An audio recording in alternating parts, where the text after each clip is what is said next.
ये विपक्ष के आंगन में राजनीति का जोड़ो काल है।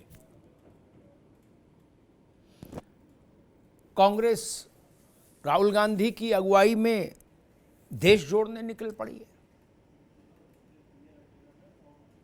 जनता दल यूनाइटेड के सर्वेसर्वा और बिहार के मुख्यमंत्री नीतीश बाबू विपक्षियों को एक साथ जोड़ने की मुहिम पर निकल पड़े हैं।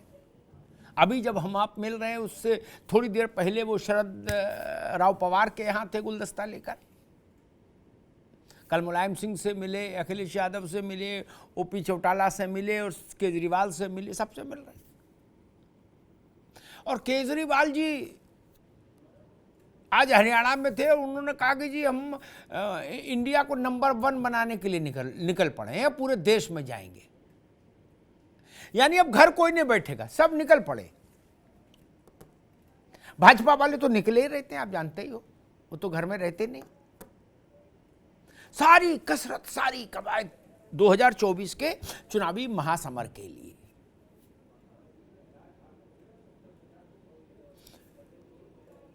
मोदी वर्सेज ऑल,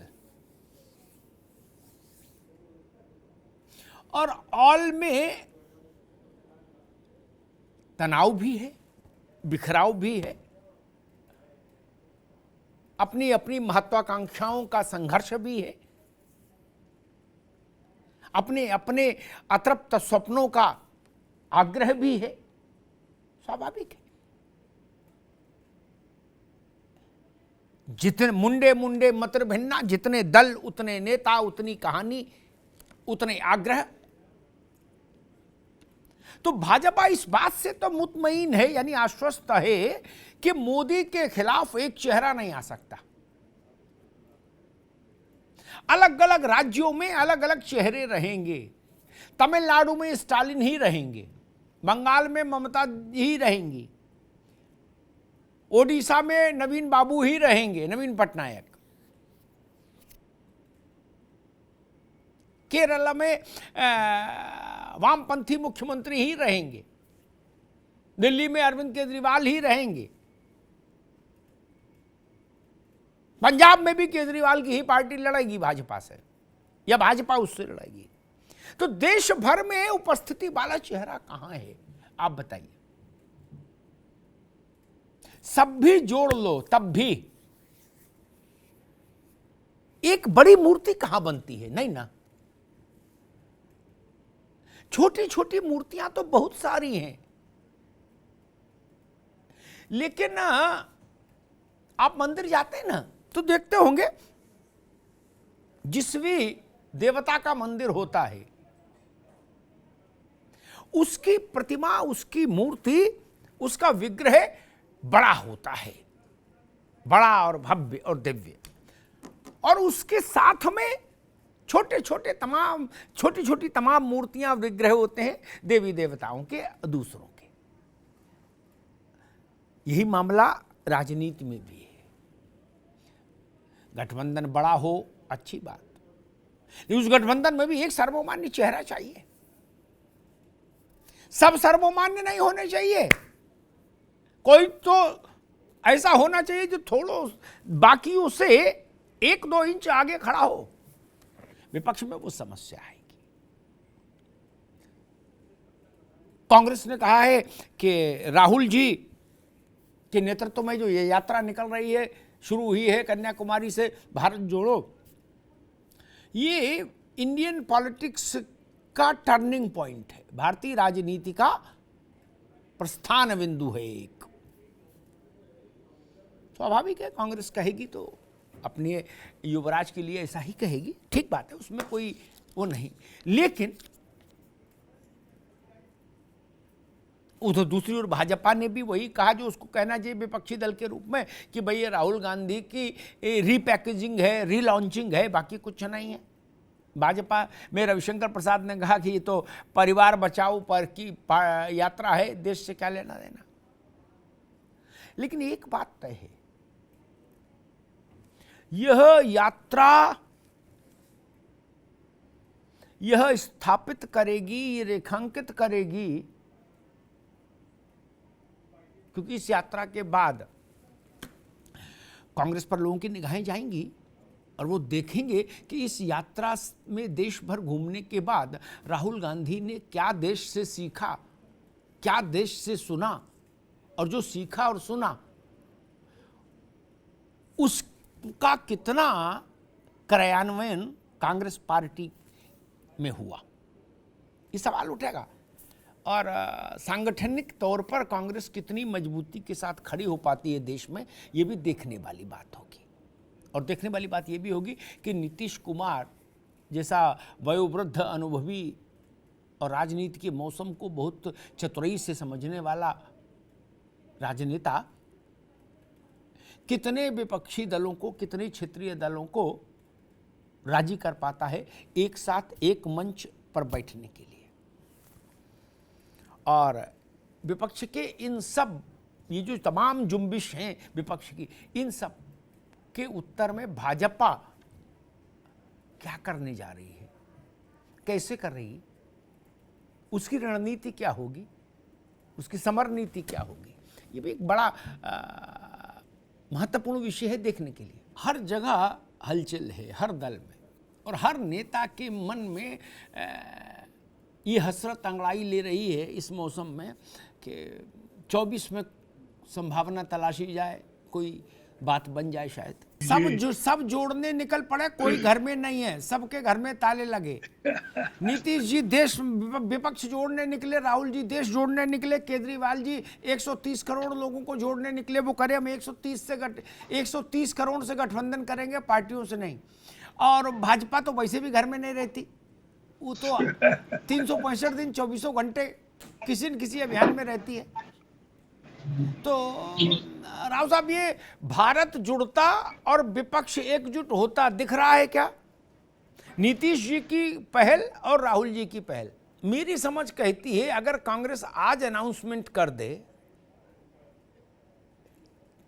मतलब ये कहना नहीं कि हम दावेदार नहीं, ये फ्रेज राजनीति में चलता नहीं, लोग जानते हैं ये पक्का झूठ है, इसका कोई मतलब नहीं इस बात का।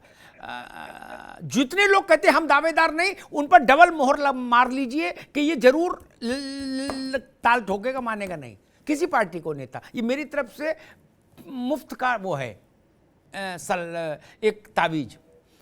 अगर आज कांग्रेस ये कह दे कि राहुल गांधी, प्रियंका गांधी, सोनिया गांधी, गांधी परिवार, कांग्रेस से कोई आदमी 2024 में प्राइम मिनिस्टरशिप के लिए दावेदारी नहीं करेगा, हम विपक्ष, नॉन कांग्रेस विपक्ष जो है वो जिसको लीडर मान लेगा हम उसके साथ खड़े हैं।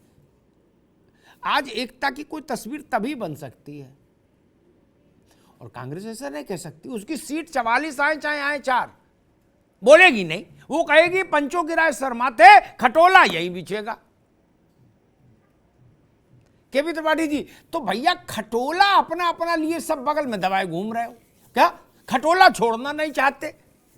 नीतीश बाबू जितनी बार कहते कि ना हम दावेदार नहीं, कैसी बात कर रहे हो, हैं? इको बात हुई, हम नहीं, हम ऐसे ऐसे बोलते ना, उतनी बार मैं समझ लेता हूं कि डबल मोहर मारो इस पे, नीतीश बाबू मानेंगे नहीं क्या? त्रिपाठी जी, उनकी तो खैर प्रोफेसर साहब से पूछेंगे। आप बताओ, अगर आप देश के लिए कुर्बानी देना चाहते हो और आप ये मानते हो कि इस वक्त देश में सबसे बड़ी समस्या मोदी है, आप ऐसा मानते हो, ठीक, तो ये कुर्बानी दे दो, दधीच हो जाओ, दे दो हड्डियां धान। त्रिपाठी जी, नहीं, हमसे आपकी बिहार की राजनीति के जुड़े एक बड़े नेता कह रहे थे, मैंने उनसे चर्चा की आज कि भाई नीतीश बाबू बड़े सक्रिय हैं। उनने कहा सक्रिय तो ठीक है भैया, लेकिन इस बात की गारंटी कौन देगा कि 24 आते आते नीतीश जी फिर ना पलट जाए, तो इधर कुनबा जुड़ा के जुड़ा रह जाए, उधर वो महफिल बदल दे। बोले वो तो अंताक्षरी हो, वो पहले होता था ख्याल, पता नहीं बिहार में होता कि नहीं, यूपी में होता था ख्याल, ठीक, 2 पार्टियां आमने सामने अपने संगीत का कंपटीशन करती थी, उसको ख्याल बोलते थे, एक इधर तखत एक इधर तखत। तो लोग यही नहीं समझ पाते नीतीश बाबू कब तक किस तखत पे बैठ के गाएंगे। लोकतंत्र के लिए बहुत अच्छी बात अभी नहीं, अभी ये पीआर एक्सरसाइज है बेसिकली, चाहे भाजपा वाले करें, चाहे कांग्रेस वाले करें, चाहे कोई करे, अब ये पीआर एक्सरसाइज है, इसका देश से बहुत लेने देने नहीं। आप देश जोड़ो नारा लिख दो, लेकिन अभी मसला ये है कि भाई हम भी कम नहीं, हमको भी समझो, ताकि पंचायत में जब मामला फरियाया जाए तो हमारी भी बात सुनी जाए कि हम भी 3000 किलोमीटर की यात्रा करके आए हैं, नीतीश जी के हम भी 22 घर होके आए हैं, 22 गुलदस्ते दिए लोगों को। कम समझ रहे हो क्या? केसीआर का महट लगा के पूरा घूम आए देश हैं। केजरीवाल जी भी हाथ उठाए, वो कहे भाई 135 करोड़ लोगों से तो गठबंधन मैं ही कर रहा हूं अकेले। ये मसला वो है, अभी कोई देश नहीं बन रहा कहीं। देश तो जो चल रहा चल ही रहा भगवान की कृपा से। अभी नेता अपना अपना नौकरी तो ढूंढ ले भैया। आशीष चतुर्वेदी जी, मैं फिर कहता हूं कि नीतीश कुमार को समझना, वो एक गाना डायलॉग था ना कि पकड़ना मुश्किल ही नहीं नामुमकिन है, वैसे मैं कहूँगा नीतीश बाबू को समझना मुश्किल ही नहीं नामुमकिन है। क्या वो आगे पीछे उल्टे सीधे सब तरफ से बल्ला घुमा रहे हैं। उन्होंने अखिलेश यादव के लिए कह दिया मिलने के बाद कि यूपी को अखिलेश लीड करेंगे, हैं? अब लोग ये नहीं समझ पा रहे कहाँ लीड करेंगे। यूपी में तो अभी कोई स्थिति बन नहीं रही, कहां लीड करेंगे? मतलब ये तो इसका जो नहीं कहा वो ये था कि मैं दिल्ली लीड करूंगा, अखिलेश यूपी लीड करेंगे। वो तो समझने की बात है, लेकिन मैं समझना आपसे चाह रहा हूं कहां लीड करेंगे। अभी यूपी में कौन सा प्लेटफॉर्म है जहां लीड करने की स्थिति हो। एक चीज मैं कहूंगा ताकि तथ्य ठीक रहे, हाँ भाजपा भी कोई संतों की पार्टी नहीं कि जैसे अभी के त्रिपाठी कह रहे थे, नहीं अरे के बी त्रिपाठी साहब कह रहे थे कि कोई चने बेचने नहीं आए, ऐसे राजनीति करने आए हैं। लेकिन भाजपा के पास अपना सांगठनिक ढांचा इस प्रकार का है कि वहां अपने परिवार से आया हो बच्चा तो अलग ही छोड़ दीजिए, दूसरों से भी जो आते हैं बिगड़े हुए, क्या वो भी बाउंड है उसी रास्ते चलने के लिए। क्या अमर सिंह के लिए हमसे एक बार जनेश्वर मिश्रा ने कहा, कुछ मसला हुआ, मैंने जनेश्वर जी से कहा भाई ये क्या है, तो उन्होंने कहा भाई अग्निहोत्री जी हमारे थोड़ी नहीं, तो पले पलाए आए थे अमर सिंह, हमने थोड़ी नहीं पाला कि हमने पढ़ाया इनको, ये जनेश्वर जी ने हमसे कहा। लेकिन बीजेपी में है, आप 40 साल दूसरी पार्टी में रहे हो, लेकिन जब भाजपा में आओगे तो फिर वो फलाने जी भाई साहब बुलाएंगे आपको और बौद्धिक में बैठाएंगे। क्या बैठ सकते हो तो आओ, बोले ना हालैंड से पढ़ के आए तो घर जाओ। ये केवल भाजपा में, it's happens only in BJP. क्या बहुत सारे लोग छोड़ गए भाजपा इसी में, बोले यार वो लोग बहुत पकाते हैं। क्या कहते आइए बौद्धिक में, क्या गुरु वंदन करिए, ध्वज वंदन करिए, वहां ये सब है। इसलिए आडवाणी जी, वाजपेयी जी के बाद आडवाणी जी, आडवाणी जी के बाद मोदी जी, क्या लट्ठम लट्ठा नहीं हुआ। कोई बड़ी बात नहीं जो बात हमारे दोस्त कह रहे आशीष चतुर्वेदी, मोदी जी के बाद योगी हो सकते हैं, लेकिन भाजपा में पीढ़ीगत परिवर्तन करने की एक प्रक्रिया है जो लट्ठम लट्ठा से परे है। खैर ये विषय आज का नहीं है, आज तो जितने लोग मैदान में है उतने की समस्या है। क्या ये आपको सूट करता है विपक्ष? क्योंकि कई बार मैं भी सोचता हूं कि अननेसेसरी विपक्ष बिफोर टाइम ज्यादा एक्टिव हो गया है। क्या इसके पीछे कोई आपका गणित है? आपका मतलब भाजपा का, क्योंकि भाजपा भी बड़ी मायावी पार्टी है, सहस्त्र मुख और सहस्त्र हाथों से खेलती है। लोग समझते एक मुख और एक दो हाथ ना, ताकि देश में मैसेज जाए कि देखो कैसी हाय हाय मची है, मारा मार मचा है, मोदी के खिलाफ कोई आदमी नहीं मिल रहा ढूंढने। क्या फोटो चलती रहे, बवाल होता रहे। इसका भी एक लाभ परसेप्शनल गेन होता है। कौशल खान जी, ऐसा तो नहीं आपने कहीं फाइनेंस कर दिया होगा, हाँ भाई वीर तुम बड़े चलो, धीर तुम बड़े चलो, गुलदस्ता हम भेज रहे हैं, मेल मुलाकात जारी रखो। दो चीजें मुझे लगता है बड़ी महत्वपूर्ण होती हैं। एक अतीत से सीखना। कांग्रेस, देखिए नीतीश बाबू इस वक्त उस स्थिति में है कि बल्ला चाहे जिधर घुमाओ और चाहे किस बाल बल्ले पे ना आए तो बल्ले दे मारो किसी के सर पे, सब झेल लिया, अब क्या है नीतीश बाबू, आज की पारी खेल रहे हैं, आज है, हाथ से आनंद है, वैकुंठ में है, सब झेल लिए, कोई पद रहा बाकी सब वो तो रह लिए। क्या इतिहास में नाम रहेगा कि ऐसा अद्भुत मुख्यमंत्री बहुमत पार्टी को कभी नहीं आया लेकिन मुख्यमंत्री हर बार रहा। ठीक है, वो चकल्लस के मोड में रह सकते हैं, लेकिन एक उदाहरण हमको अतीत से सीखना चाहिए, कांग्रेस को खास तौर पर। सारे उदाहरण कांग्रेसियों ने सेट किए, चूंकि यही फोरफादर हैं राव साहब, लेकिन कांग्रेस अपनी ही एल्बम दोबारा नहीं देखना चाहती। जब तक इस, मेरी बात को गौर से सुनिएगा त्रिपाठी जी, जब तक इस देश में एंटायर अपोजिशन ये नारा लगाता रहा इंदिरा हटाओ, तब तक इंदिरा नहीं हटी। इमरजेंसी का पीरियड हटा दीजिए, वो इंदिरा ने वो हटाए थे, गली मोहल्ले में जो बदतमीजी की थी, नसबंदी के लिए वो कैंची लिए घूमने लगे थे गली गली आप लोग, और थाने में नाखून खींच रहे थे, उससे चलते आपको थोड़ा जनता ने पनिशमेंट दिया था। 2.5 साल बाद फिर वापस आ गई। इससे क्या ये साबित नहीं होता कि केवी त्रिपाठी जी कि ये देश इस नारे को कभी स्वीकार नहीं करता कि फलानवा को हटाओ।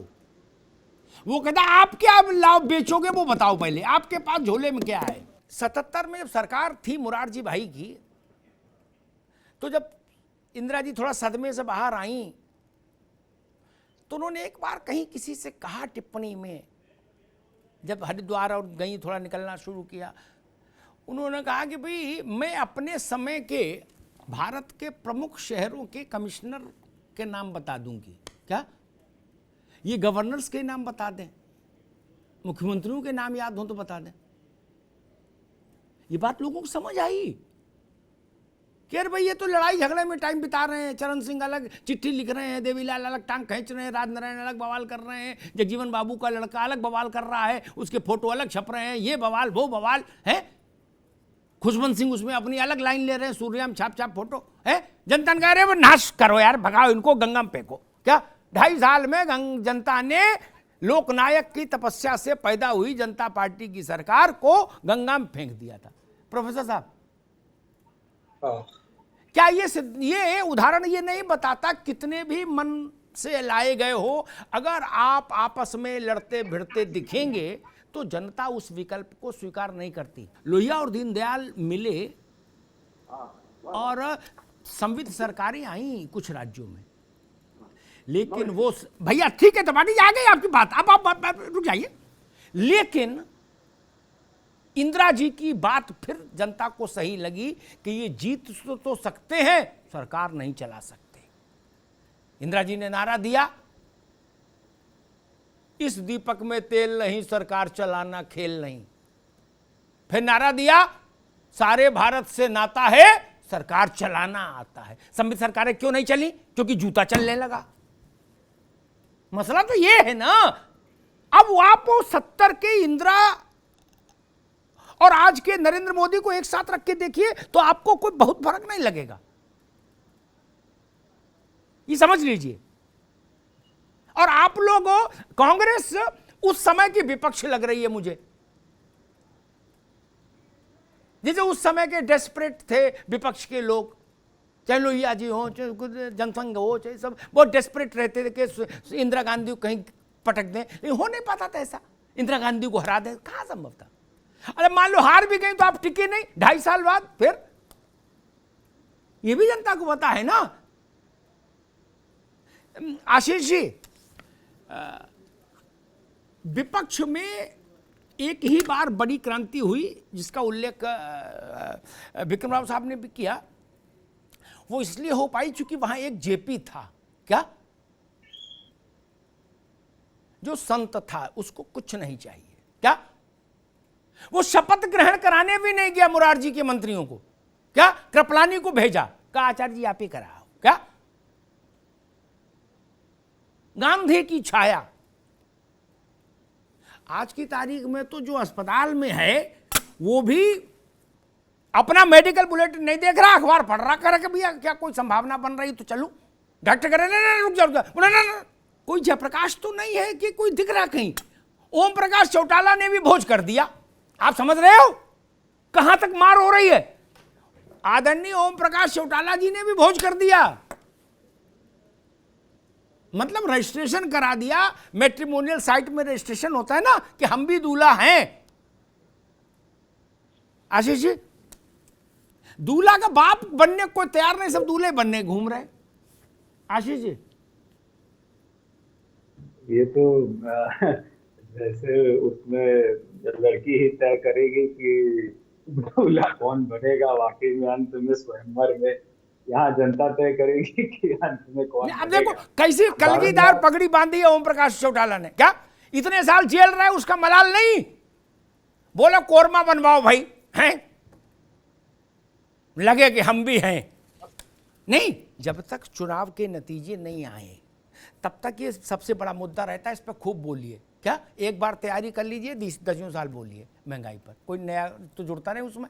वही आलू, वही गोभी, वही मिट्टी के तेल, वही पेट्रोल, चाहे जो बोलिए। ठीक, हमने 70 का भारत भी देखा, बहुत महंगाई थी, लोगों को याद नहीं। इनकम टैक्स तब इतना था जितना अब नहीं। आप समझ रहे ना कि इंदिरा गांधी की सेहत पे क्या फर्क पड़ा। हर जब चुनाव होता था, प्रधानी से लेकर प्रधानमंत्री तक का बम्पर जीतती थी। चिल्लाते रहो क्या। राजस्थान में पानी की कमी आज से नहीं, मोहनलाल सुखाड़िया से भी पहले जब राजस्थान बना तब से है। क्या भाजपा और कांग्रेस वो छोड़ दो, अशोक गहलोत, वसुंधरा राजे 25-25 साल दोनों रह लिए। क्या पानी आ गया क्या? पानी से बड़ी समस्या तो कोई नहीं हो सकती। 25-25 साल ठाठ से चीफ मिनिस्टरशिप की है। बिहार में सब अच्छा हो गया। नीतीश बाबू 17 साल सीएम है, भगवान का आशीर्वाद रहेगा, पता नहीं कब तक रहे। क्या वहां क्या सस्ता हो गया राशन? नहीं ना, कहां चक्कर पड़े भैया। भारत में कम से कम ऐसा मुगालता मुझे नहीं। राव साहब, कौशलगंज जा रहे हैं, एक बार राव साहब से टिप्पणी ले लो। राव साहब, ये महंगाई जो है ना, ये तर्क मतलब भाषण के लिए अच्छा है, टीवी के लिए अच्छा है,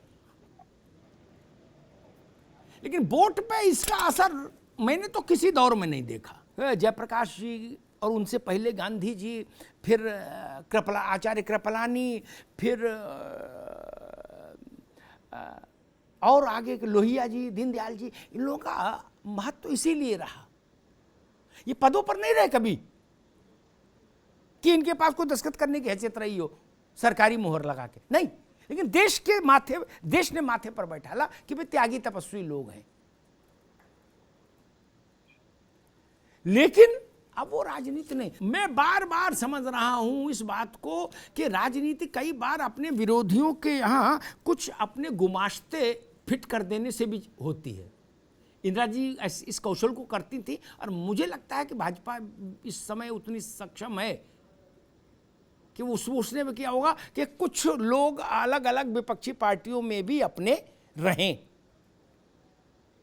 ताकि उनका भी लीवर जो है हम दाएं बाएं अपने हिसाब से कर पाएं। क्योंकि जिस बात पर एक बात होनी चाहिए उसके बजाय पर्सनालिटी कल्ट पर बात हो रही है विपक्ष में कि जी केसीआर, केजरीवाल, नीतीश बाबू, ममता जी, शरद पवार, राहुल गांधी खुद। ये बीजेपी को सूट करता है, मेरी समझ इतनी कहती है। भाजपा ने कहा कि राहुल गांधी हमारे शुभंकर हैं, जब तक राहुल जी स्वस्थ रहेंगे, सक्रिय रहेंगे, हमें चिंता करने की जरूरत नहीं। बीजेपी ने 2 नाम लिए, एक कांग्रेस का, एक नीतीश जी का। कहा नीतीश जी भी अपने ही आदमी हैं, वो जहां भी रहेंगे अच्छा ही करेंगे। ये तो मामला बड़ा संगीन है। अच्छा, नीतीश जी का कुछ शेड भी ऐसा ही है क्या? मैं इसका विरोध करता हूँ, इनकी गलत भाषा है। नीतीश कुमार भाषा तो कोई गलत तो नहीं बोली, कोई असंसदीय बात तो बोली नहीं। किसी को अच्छा कहना, प्यारा कहना, अपना कहना, आत्मीय कहना तो कोई बुरी बात नहीं। एक रोचक दृश्य आपके सामने रखता हूं, सबने देखा होगा, नेता लोगों ने तो जरूरी देखा होगा, वो तो सब जगह मिलने जाते हैं तो कुछ ना कुछ गिफ्ट ले जाते हैं। फल की टोकरी बनती है ना त्रिपाठी जी, उसमें लीची, अंगूर, जामुन, ये 20-20 किलो डलवा दो तो भी टोकरी नहीं बनेगी, बिखर जाएंगे सब। बीच में वो कहता है एक या तो तरबूजा फंसवाओ या अनानास फंसवाओ बड़ा, ठीक, उससे छोटा फल नहीं टिकेगा, उसके अचारों और आम टिक जाएगा, आम के पीछे अनानास, अरे अनार, अनार के पीछे केला, केला के पीछे जामुन, जामुन के पीछे अमरूद। लेकिन केला और जामुन और अमरूद अपने आप टोकरी नहीं हो सकते, ये सबने देखा है, सब सहमत हैं कि नहीं? सरल भाषा बोलो, भारत को समझ आए, वो तरबूज कौन है, अनानास कौन है, उसको सामने लाओ, बाकी नहीं, यात्रा करो चाहे मीटिंग, इससे कुछ बहुत ज्यादा होता नहीं। एक तो चेहरा चाहिए। जो लोग ये कहते नहीं चेहरे से कुछ नहीं होता, वो एक आध उदाहरण भी देते हैं, वो हास्य विनोद ज्यादा करते हैं। भारत की राजनीति चेहरा केंद्रित राजनीति है। पार्टियों को ही लोग नहीं जानते, ज्यादा व्यक्ति को जानते हैं। पंडित जी जाने जाते, नेहरू जी, इंदिरा अम्मा, और यहां इंदिरा जी, इंदिरा गांधी, उनके विरोधी भी कांग्रेस नहीं बोलते थे, समर्थक भी नहीं बोलते थे। नरेंद्र मोदी, अटल जी, मुलायम सिंह यादव, वो संसोपा में रहे कि लोक दल में रहे कि क्रांति दल में रहे कि समाजवादी बनाई, हु केयर्स? बताइए, राव साहब को पूरा इस्तेरा याद होगा पूरे, लेकिन 4-6 दल तो में तो रही है मुलायम सिंह, कौन जानता है, किसी को मतलब नहीं।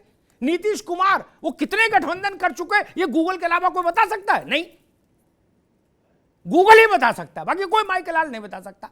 लेकिन नीतीश जी का नाम आदमी जानता है, उनका फोटो पहचानता है, बात खत्म होगी, उस पर वोट पड़ता। तब जब आप ये कहते हो ना कि नहीं देखिए हम ये ऐसा करेंगे वैसा, तो उसका असर जनता में नहीं जाता। दूसरी बात, जो पूरा इस 1 घंटे की बहस का लब्बो लुबाब है,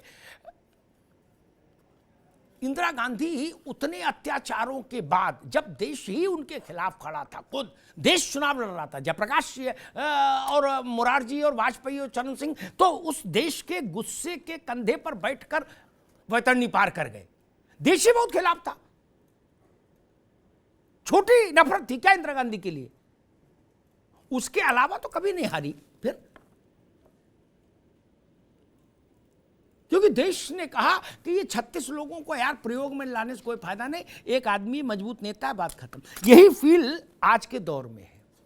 गांव कस्बे के आदमी से बात करिए, वो कहता भैया मोदी जी ठीक है, अच्छे हैं, चल रहा है, मजबूत आदमी है। क्या भारत इसको बड़ा पसंद करता, मजबूत आदमी।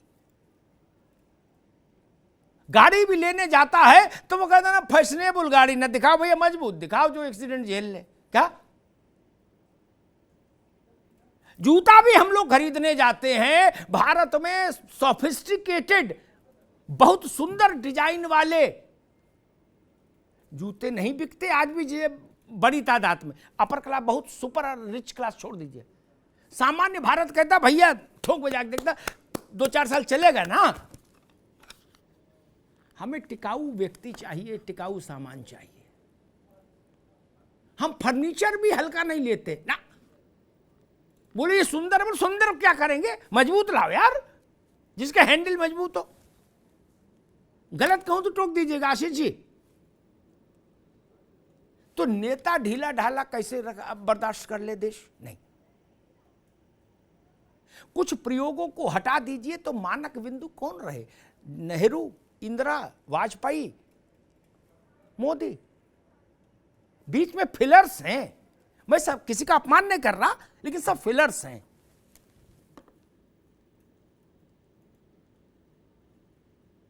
ये फिलर थे सारे लोग। चंद्रशेखर जी भी रहे, चरण सिंह जी भी रहे, बीपी सिंह रहे, उसमें देवेगौड़ा रहे, गुजराल रहे, राव साहब भी रहे, 5 साल रहे, लेकिन मैं उनको भी वैसे मानता हूं। देश की मोहर से यही लोग आए, जिसमें देश ने मोहर लगाया गया। मैं चाहता हूं ये व्यक्ति देश का नेतृत्व करे। आप वैसा व्यक्ति तो लाओ सामने यार। यात्राएं तो इस देश ने, मेरे ख्याल से अगर मैं सही स्मरण कर पा रहा हूं, भगवान बुद्ध ने यात्रा से भारत का परिचय कराया, लंबी यात्रा से। पहले साधु संत अपने यहां जहां थे वहीं रहते थे, घूमा घामी ज्यादा नहीं करते थे, गिरी कंदराओं में ही तपस्या करते थे।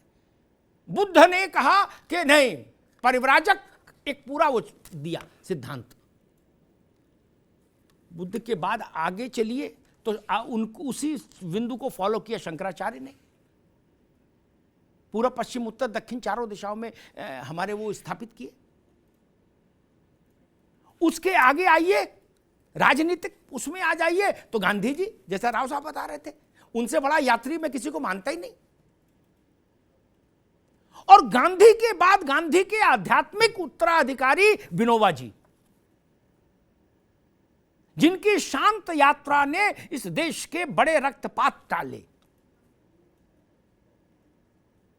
लाखों एकड़ जमीन गरीबों को मिली भूदान से, नहीं तो यही इस देश में बड़ी रक्त क्रांति होती। और उसके बाद बड़े राजनीतिक यात्री जो लोग चुनावी राजनीति में हैं, उनमें लाल कृष्ण आडवाणी है। एक सीमा तक चंद्रशेखर जी ने एक प्रयोग किया था, बाकी मुझे नहीं लगता। और यात्रा से भी लाभ तब जब चेहरा वैसा हो आडवाणी जब चले थे वो यात्रा हमने एक पत्रकार के नाते देखी थी। वो इतने ही बोलते थे, राम लला हम आएंगे, 10,000 आदमी चिल्लाता था, मंदिर वहीं बनाएंगे। क्या वो भाजपा का किया धरा नहीं था? भाजपा इतनी बड़ी पार्टी थोड़ी नहीं थी तब कि ये इतनी भीड़ जुटा ले। क्या वैसा वाइब्रेशन है? और सबसे बड़ी बात, जनता ये देखना चाहती है कि अगर हम कमजोर लीडरशिप देंगे तो सरकार स्थिर नहीं होगी, और स्थिर नहीं होगी तो देश के लिए समस्याएं बढ़ेंगी। ये एक भाव रहता है, और भाजपा के लिए अभी ये सबसे बड़ी एसेट है।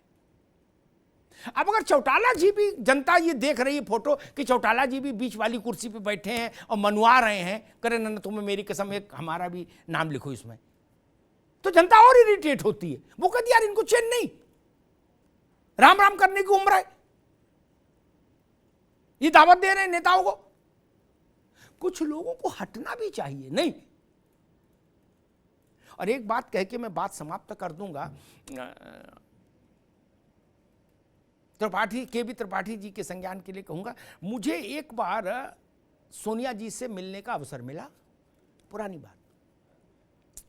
तब करुणाकरण थे और अर्जुन सिंह, नटवर सिंह, सब लोग थे, और भी तमाम बड़े बूढ़े लोग थे पार्टी में।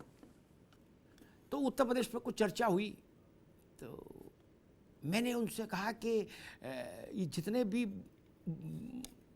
बहुत ज़्यादा वयोवृद्ध लोग हैं जो समस्याएं ज़्यादा पैदा करते हैं, और पार्टी में नई ऊर्जा कैसे आए, मैंने कहा कि इनको आप एक एडवाइजरी बोर्ड बना के उसमें रखिए, मेन स्ट्रीम में दूसरे लोग होने चाहिए।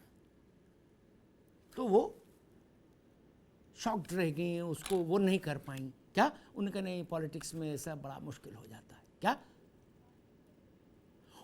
आज एक और बात बताता हूं राव साहब, उत्तर प्रदेश में जब बहुत विकट सत्ता संघर्ष कल्याण सिंह के समय में होने लगा था, तो मैंने अटल जी से कहा 5 लोगों के नाम लिए, मैंने इनको बीआरएस दे दीजिए। बोले अरे पंडित जी लड़ाई कराओगे पार्टी में, है? वो काम दोनों नहीं कर पाए, न सोनिया जी कर पाई न वाजपेयी जी कर पाए। क्या? लेकिन मोदी ने किया। वो तो आपको उतना तो करना पड़ेगा। अगर कपिल सिब्बल खुद नहीं छोड़ते तो भगवान का पूरा आशीर्वाद था, कांग्रेस तो उनको निकालती नहीं। और वो हर चुनाव से पहले कोई इनको ऐसा मामला कर देते कि बीजेपी को लाभ हो। आपने अभी तक मणिशंकर अय्यर को निकाला है क्या? नहीं। ईश्वर का आशीर्वाद है, कभी निकालेंगे भी नहीं। और कौशल कांत मिश्रा हर रोज हमसे फोन करके मणिशंकर अय्यर की सेहत के बारे में दरियाफ्त करते हैं, और कहते हैं भाई साहब कम से 24 तक तो रहें अय्यर साहब। क्यों भाई, ये क्यों चाहते 24 तक अय्यर साहब रहे? कुछ तो कारण होगा तब चाह रहे होंगे। ये डॉक्टर भी हैं, ये कहते हैं उनको सप्लीमेंट वगैरह कुछ हो, विटामिन के हम भेजें क्या? क्योंकि वो अकेला आदमी है जो वोटिंग से एक दिन पहले में लहर पलट दे। क्या बात है, क्या एक बात बोलेगा मुंह बना के और चुनाव ही पलट जाएगा, चाहे राहुल गांधी उत्तर की यात्रा करें चाहे दक्षिण की, क्या? और चाहे कंटेनर के अंदर बैठे चाहे ऊपर, उससे फिर कोई फर्क नहीं। ब्रह्मास्त्र चला देंगे, ब्रह्मास्त्र। नीच आदमी, कैसा मुंह बना के बोले थे, नीच आदमी। क्या साफ हो गया चुनाव, साफ हो गया, दूर दूर तक विस्फोट हो गया। चाय वाला एक चुनाव और गया, 2 छोटे शब्द बोले, इससे छोटे तो विज्ञापन भी नहीं बनते। वहां भी ये ठंडा मतलब कोको कोला बड़ा शब्द है। वो तो भैया, मैं तो उनको कहता हूं यार, ये आदमी तो प्रसून जोशी से भी बड़ा कलाकार है। प्रसून जोशी इतना पैसा लेते हैं, ढूंढते रह जाओगे दिल मांगे मोर लिखने के, और नटवर सिंह, अरे उनको माफ करिएगा, अय्यर साहब को देखो कैसी जिभ्या सरस्वती विरासती है।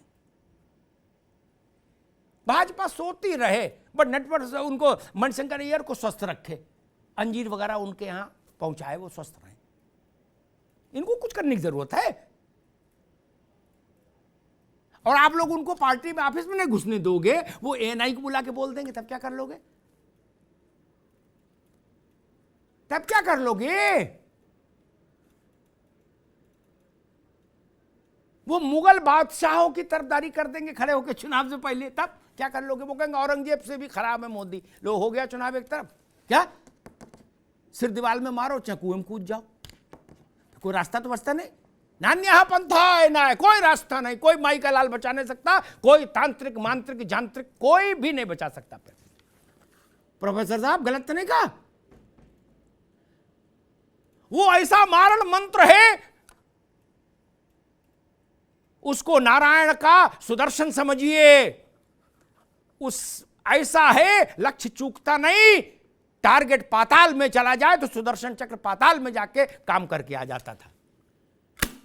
अय्यर साहब के पास वो खूबी है, और किसी के माई के लाल के पास हो तो बताओ, हाथ उठाओ। किसी के पास नहीं, कोई हाथ नहीं उठा सकता। तो भाजपा को क्यों मेहनत करनी पड़े? अटल बिहारी वाजपेयी के समय में तो मेहनत करनी पड़ती थी, कौशल कांत जी के समय में काहे की मेहनत? आनंद लो, थोड़ा सोशल मीडिया पर रहो, बाकी ठीक ही चल रहा है। ये देखे रहो कि अगर अय्यर साहब को कुछ बोलने में दिक्कत आए तो अय्यर पार्ट 2 कौन होगा उसकी व्यवस्था कर लो, उसको खिला पिला के मजबूत रखो, और गरारे कराते रहो उसको गर्म पानी से, ताकि आवाज खुल के निकले। चुनाव के समय आवाज दबे नहीं। और प्रचार तो ये खुद ही करा देंगे भाजपा वाले, जब वो बोलेंगे। अय्यर साहब ने जो बोला था उसका प्रचार अय्यर के बस का थोड़ी नहीं था, ना कांग्रेस की हैसियत उतनी थी। अब आए भाजपा ने अपनी पूरी शक्ति झोंक दी मीडिया में, कहा नहीं इसको फ्लेयर अप करो। क्या एक पूरा दिन 2 दिन इस पे लगा, अय्यर अय्यर अय्यर। क्या आम आदमी का डंडा लाओ रे मेरा है, ये क्या बोल रहा है? ले हो गया कांड। और हमारे ये के बी त्रिपाठी जी करे कि हम लोग महंगाई पे चुनाव लड़ेंगे। दादा अय्यर साहब को देखो, बाकी सब ठीक है।